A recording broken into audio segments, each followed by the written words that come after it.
everyone, I'm Hermione. I'm a PhD researcher at Faculty of Social Sciences at University of Stirling. Today I'm here joining by Gillian Fleming for the special podcast we are going to do for International Women's Day. And Gillian is an entrepreneur in residence at University of Stirling Management School and also Chief Executive Officer and co-founder of the women-led angel investor group, Mint Ventures. Gillian is also a Satire Fellow. Thank you very much, Hermione. I'm absolutely delighted to be here, and I'm also absolutely delighted to have just started as an entrepreneur in residence here at the University of Stirling. Yes. So we'll start with a starter question. I would like to ask you, where is your favorite place, or where are your favorite places? Oh gosh, well, I've got lots of favourite places, but if I was to narrow it down to the place where really makes my heart sing is where I was originally brought up, early childhood years on the west coast of Scotland near Oban, and I tend to go back up there, several times a year, and the views are absolutely stunning. I would say the best views in the whole world by the sea, and it allows you to recharge and just look at the stunning Scottish landscape. That's really beautiful. I've never been, but definitely now it's on my list. Good. Yeah. Can you recall women who have inspired you in entering the career and to become who you are today? So I guess if we go right back to childhood and early years, my grandmother was a huge inspiration on my life, and she always advised me to go and see the world and not to settle down too early and not to take second best. So that has always been at the back of my mind throughout my journey through life. And also my mother as well, who was obviously the next generation with that same inspirational thinking, a very strong woman that, had several jobs and always found some way of making ends meet. But also my father, he really, really supported equality, and he brought both my brother and I up to believe that we could do whatever we set our minds to, and we were both treated very fairly and equally, and I think that makes a huge difference on your thinking and your expectations and your values as you go through life. That's great to know about your family that supports you up to do this. I would say similar things for myself, like to see my grandmother and mother, they all have the jobs and they all have things they want to do, and you can see that supported by the family and kind of pass it on into this. And I also wonder, when you enter the professional world, is it also other people who have influenced you beyond your family? Yeah, but probably prefer to concentrate on more recently, because there's been lots of different influencers and mentors that I've had through the years. But more recently, I think the biggest influencer in terms of inspirational women has actually been, Jenny Tooth, OBE. And Jenny is actually executive chair of the UK Business Angels Association. Wow. And she's an incredibly powerful woman that has been really, really leading the campaign on bringing more women into angel investing and helping to change the landscape. Yeah. And at the moment in the UK, only 14% of women 14% are angels. And Jenny is behind that Women Backing Women campaign. She's also leading that out into other European countries now as well. So Jenny's been quite an influence on the actual setting up of Mint Ventures as well. Yeah, that's how you know Jenny, through setting up, funding Mint Ventures. So there is angel behind Mint Ventures already. Her expertise definitely went into the creation of our value proposition. Yeah, that's great. So can I ask about what led you to start fund Mint Ventures? Is this related with you encounter Jenny, or it's when you have this idea, you met Jenny and... Yeah, there's quite a long story to get to that point. So I'll maybe go back to where I started out. So when I graduated, it was actually Edinburgh Napier University. I then went into sales and marketing, and that was in the power generation industry. And I worked for a number of different engineering companies. And spent a lot of time travelling actually as well, a lot of time in East Germany, One of the companies that I worked for, Howden, they had grown a lot by acquisition. Mm-hmm. So there was a lot of merging of cultures and product ranges. So gained lots of experience there. And then I moved into university commercialisation. And I actually worked for a number of years at the University of Strathclyde, and that's where I got to meet all the amazing academics that had ideas that we needed to translate into commercial companies, and lots of students as well that had ideas. So I really kind of cut my teeth and had my training at the University of Strathclyde. And then I went off to do a Saltire Fellowship. So tell me more about it. Yeah, so the Saltire Fellowship really was quite a significant mark in sort of career crossroads, because the Saltire Fellowship is really an experiential MBA, and you spend several months over in Boston in the States and go through Babson College's entrepreneurial training programme, and then a little bit back at Strathclyde as well. And that enabled me to really change my attitude to risk. And risk affects so many different aspects of your life. It affects your career. Definitely. It affects whether you stay in a job for 20 years or whether you might want to have more of a portfolio career. And it also changes your risk to investing as well. True. So shortly after that, I set up my own consultancy, and I started working for startup companies, as well as still supporting some universities as well with spin-outs and startups. And then from there, started talking with Women's Enterprise Scotland. Women's Enterprise Scotland. Around the challenges for angel investing. And they had been working on a project in Europe, and they had done a lot of research into women's attitudes to investing. And I, of course, myself, working with all these spin-out companies, had helped them raise investment. So I'd got to know the investment community really well in Scotland. And every time we went along to a meeting or helped pitch at a meeting, I was usually the only woman in the room.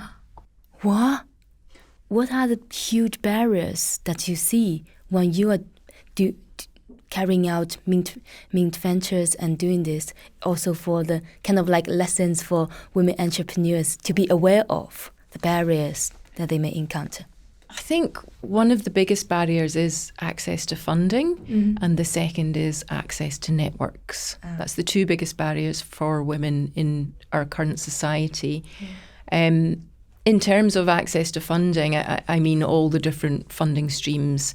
So whether that's grant funding, debt funding, because of course to get a bank loan you have to have a revenue generating company, and getting to that stage is really difficult, which is why angel investment is one route.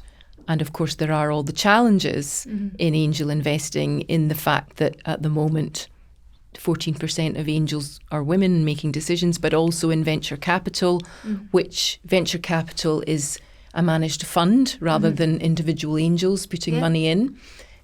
Most of these funds are managed by men, and there will be unconscious bias there. It is more challenging for women to approach venture capitalists to try and get backing and capital for their company.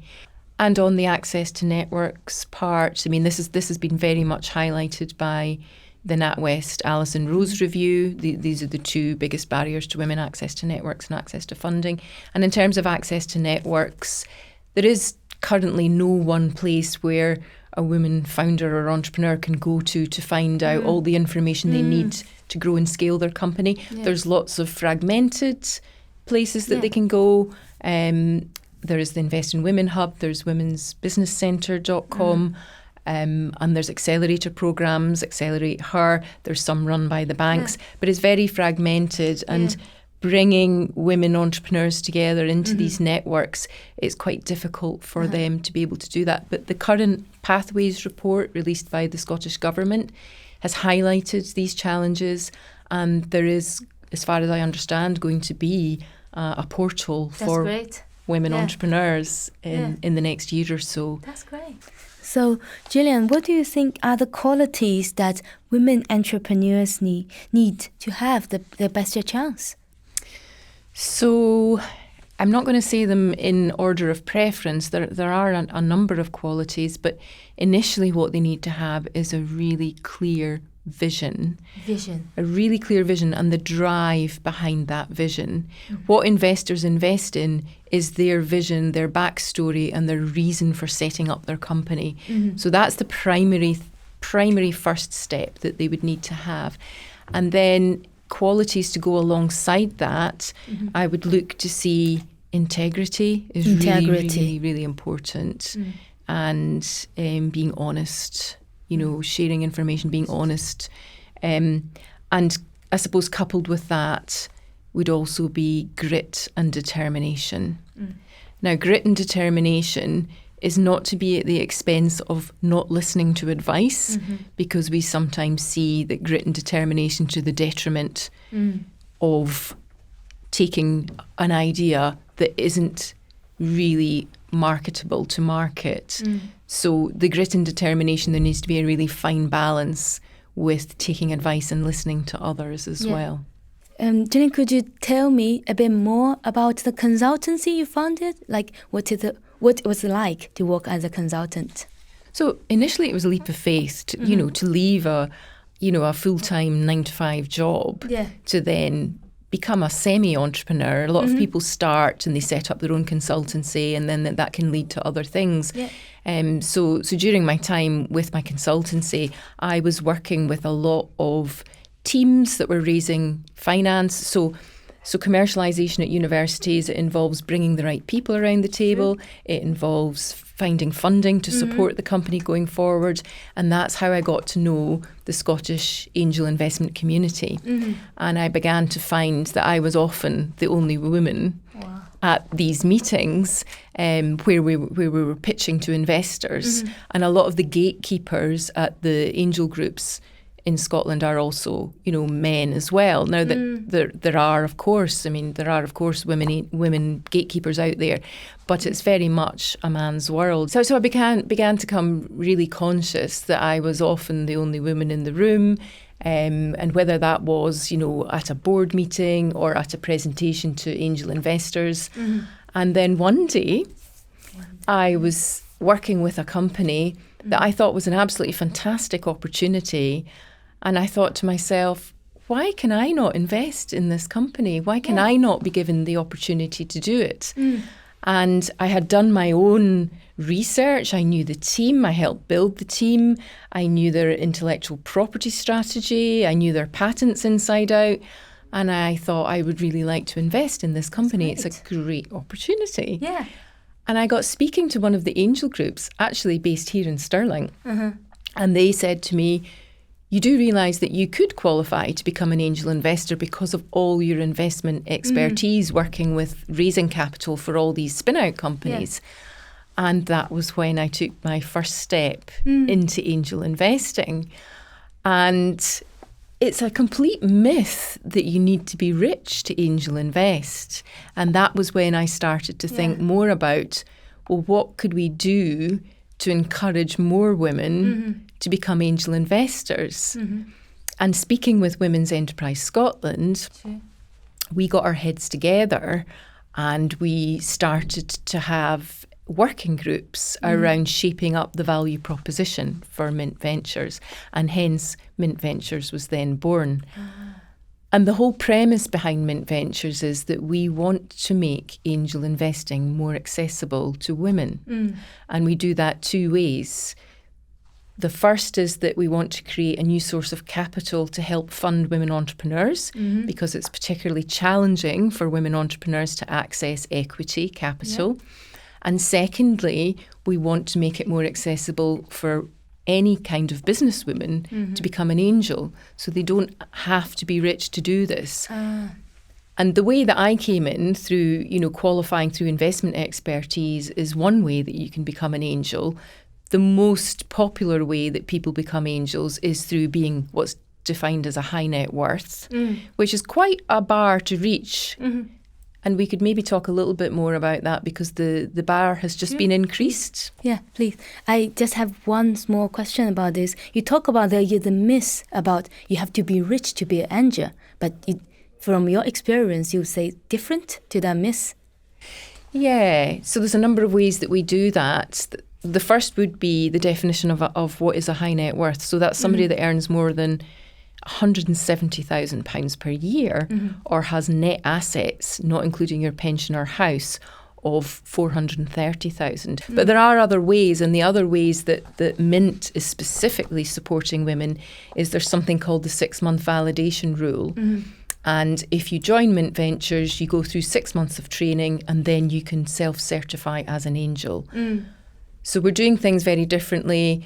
We're being very inclusive. We're making it accessible. And we've also, back to your point there about how do we make it more accessible, we've brought the investment ticket size down to £2,000 per deal.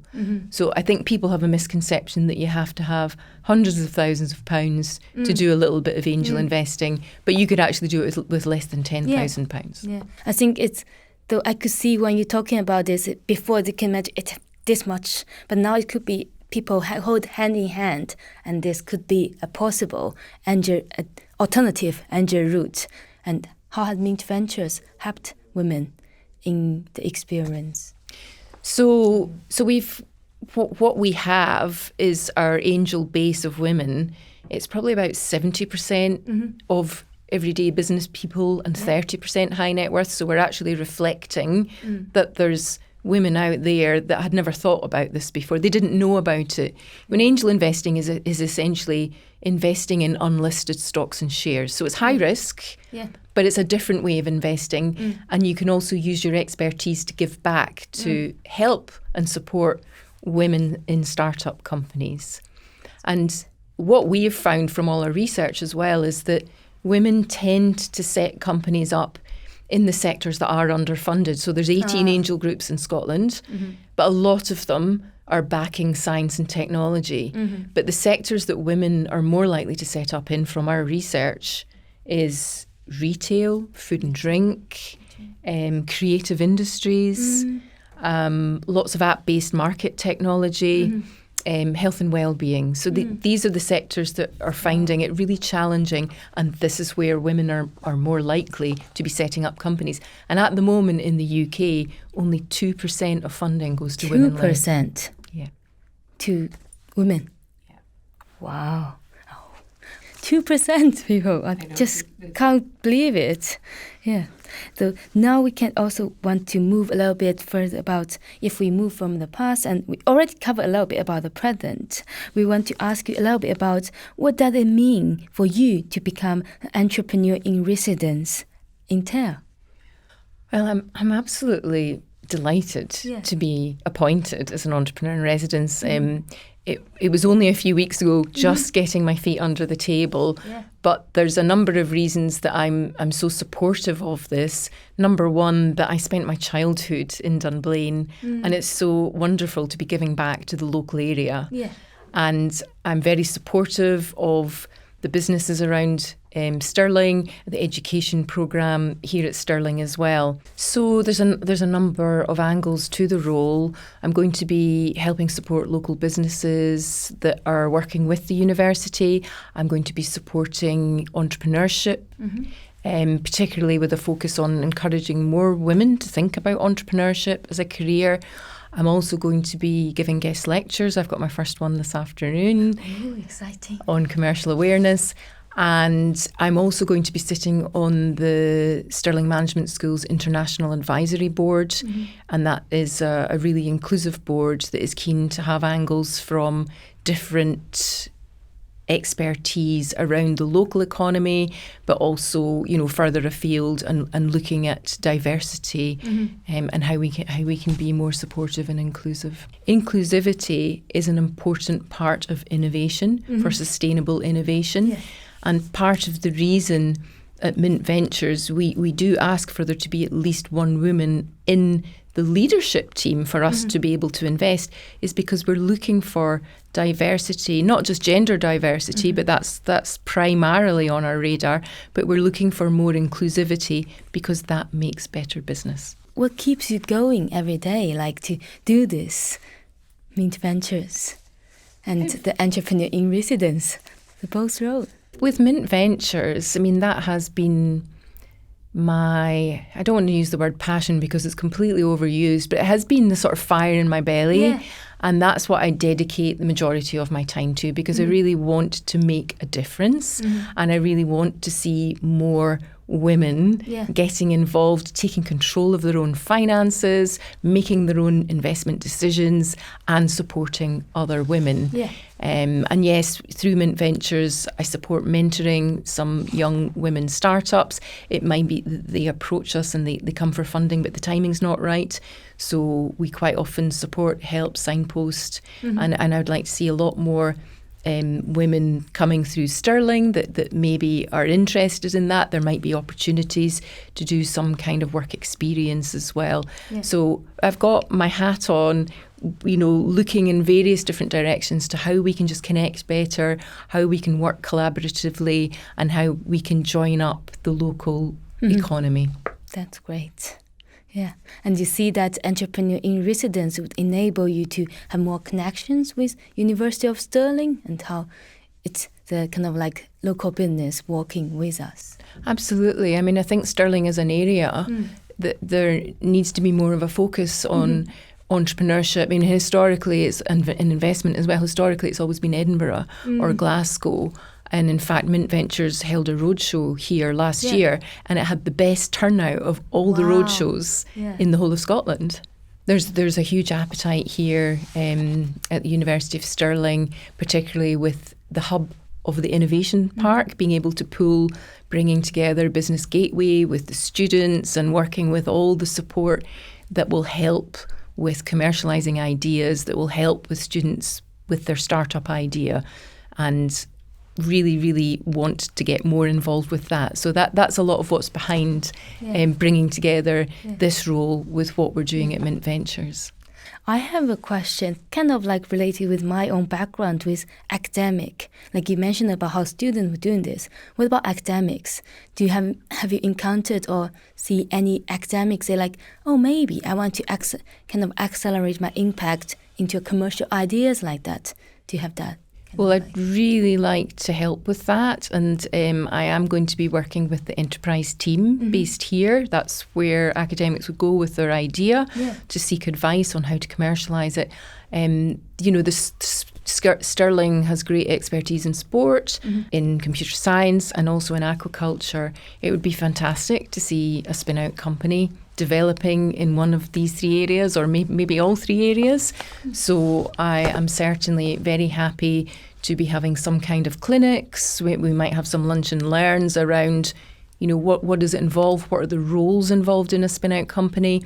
Because the academic doesn't always have to go into the company full-time, but there's certainly lots of ways that we can work and support and help being entrepreneurs in residence to support academics and students on their journeys. Definitely. I would say so. It's kind of like that's a way university had a wider impact on the kind of community around and go beyond, because we also have a lot of like international students or international scholars coming around to University of Stirling who have a very diverse background bringing into University of Stirling. I could see it would be great for them to have the opportunity to talk to you.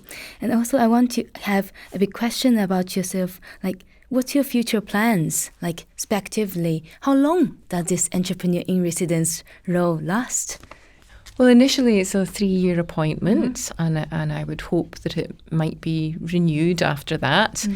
But in terms of Mint Ventures, our objective is to grow and scale and to get as many women involved as possible. And that doesn't really matter where they're located. Yeah. Everything's done online, so it makes it really accessible. But that is my priority and focus, to grow and scale Mint Ventures, to really develop the membership, while at the same time supporting the University of Stirling to encourage, more women to think of entrepreneurship as a career. Definitely. And there's another question I want to go a bit further with. Since you're based in management school, you said you're going to do a guest lecture soon. And what about, will you see some of the students there? Will they be able to talk to you when they have some business ideas emerge?